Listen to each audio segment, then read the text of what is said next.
He built the app in a weekend. By the end of the month, it was clearing $5,000. The app was almost embarrassingly simple, a single feature wrapped around an AI model anyone could call. He found a search term thousands of people typed into the App Store every day, a term with real demand and almost no good results, and he put a clean app in front of it before anyone else did. The code took a weekend. The opportunity took an afternoon of looking. This is search arbitrage, and the store is full of it. Start with how people actually find apps. Most do not browse. They search. They open the store, type what they want, and tap one of the top 3 results. That means the app stores are really search engines, and like every search engine, they have keywords with lots of demand and very little supply. A term that 50,000 people search each month, served by 3 abandoned, ugly, 1-star apps, is a gap. Fill it with something clean, and you capture that traffic for free. The whole game is finding those gaps before they close. This is what App Store optimization really is, underneath the jargon. It is keyword research, the same discipline that built the SEO industry, applied to the app stores.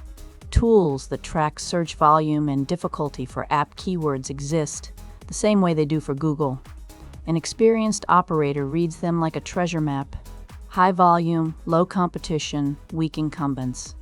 That combination is a keyword waiting to be taken. The arbitrage players pick the keyword first and build the app second. Here is where AI changed the speed. Before, finding a gap was useless if building took 3 months, because by the time you shipped, the window had closed. Now, a solo developer can scaffold a working app in a day with AI coding assistance, wrap a hosted model for the feature, and ship to review by the weekend. The cost of acting on a gap dropped from 1/4 of a year to 48 hours. One person can now fill a gap before the big studios even run a meeting about it. The feature itself is usually thin, and that is fine. An app that removes backgrounds from photos, one that transcribes a voice note, one that rewrites a paragraph in a friendlier tone. Each is a single AI call dressed in a clean interface with a clear name. The value is not technical depth. It is being the obvious answer to a specific search, available right now, that works on the first tap. They want the thing the term promised, and they will pay to get it instantly. The monetization is the unglamorous part that makes the math work. A small weekly or monthly subscription, often a few dollars, with a short free trial. The store handles billing. The operator handles almost nothing once it is live, because the app is simple and the model is hosted.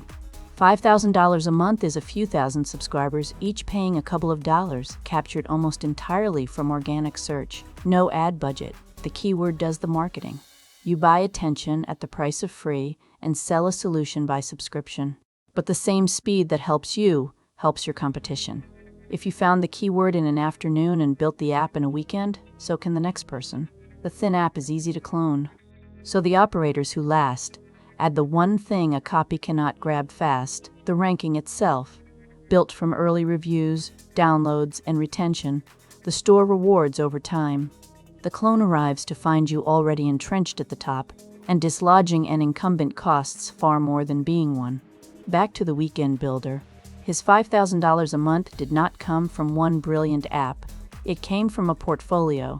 He shipped several thin apps against several keywords, expecting most to fail. 2 found real traffic. 1 became the breadwinner. This is the part beginners miss, treating it like a single bet instead of a numbers game.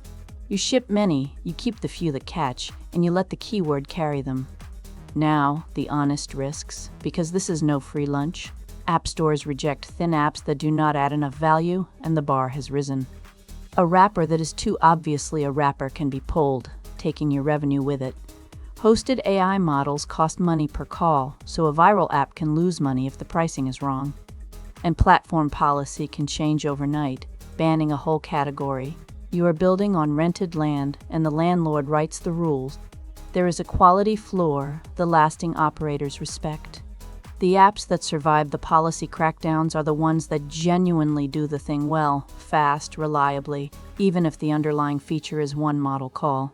The store does not punish simple. It punishes lazy and deceptive.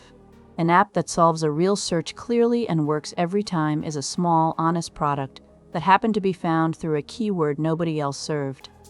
That distinction is the difference between a business and a stunt. So, the playbook, stripped down. Research keywords before you write a line of code, hunting high demand and weak incumbents. Build fast with AI so the window does not close on you. Ship a batch, not a single hopeful app. Make each one genuinely work so the store keeps it and ranks it. Price the subscription above your model costs with margin to spare. And once one catches, defend the ranking, because the top of a search term is the only moat a thin app will ever have. A weekend of code, an afternoon of looking, $5,000 a month.